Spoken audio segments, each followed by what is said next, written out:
सत्संग हो रहा था तो मैं सत्संग में गया तो महाराज जी प्रवचन कर रहे थे। जनता से पूछ रहे थे कि आपने भगवान के दर्शन किए हैं? सभी ने कहा नहीं। कहने लगे आज अगर मैं साक्षात भगवान के दर्शन करवा दूं तो आप उनको भगवान मानोगे ना? कहने लगे हाँ जी। कह रहे हमारे भगवान कौन है? लोगों ने कहा ब्रह्मा विष्णु महेश। तो पूछा ब्रह्मा का क्या काम है? ब्रह्मा का काम है पैदा करना। अरे जब आप पैदा हुए तो आपको पैदा किसने किया? उन्होंने कहा माँ बाप ने।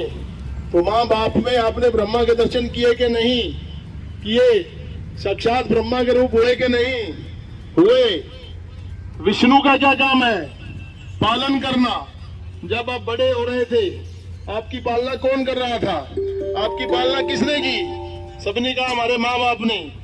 तो विष्णु के दर्शन आपको माँ बाप में हुए कि नहीं? सबने कहा हुए। और विष्णु का महेश का क्या काम है? संहार करना, संवारना। जब आप कोई गलती कर कर आते थे माँ आपका कान पकड़कर आपको झिड़कती थी। कोई बड़ी गलती होती थी बाप आपको डांटते थे। तो आपके महेश के दर्शन हुए कि नहीं हुए? तो ब्रह्मा विष्णु महेश अपने माँ बाप के अंदर ही है। अपने माँ बाप को ही भगवान मानो। और जिसके माँ बाप का आशीर्वाद सिर के ऊपर होता है उससे बड़ा भगवान कोई नहीं है। सारे तीर्थ माँ बाप के, सारे तीर्थ माँ पिताजी के चरणों में है। इसलिए सुबह उठते ही पहले माँ बाप के चरणों को प्रणाम करें। यही एक छोटा सा प्रसंग था जो मैंने आपको सुनाया। बहुत बड़े क्लैपिंग क्लैपिंग, ताली ताली, अच्छे से ताली बजाते हुए हमारे हरजाई भैया ने देखो कितना सुंदर प्रसंग दिया। ये क्या है? सत्संग है एक तरीके, जो सच्ची बातें बताना।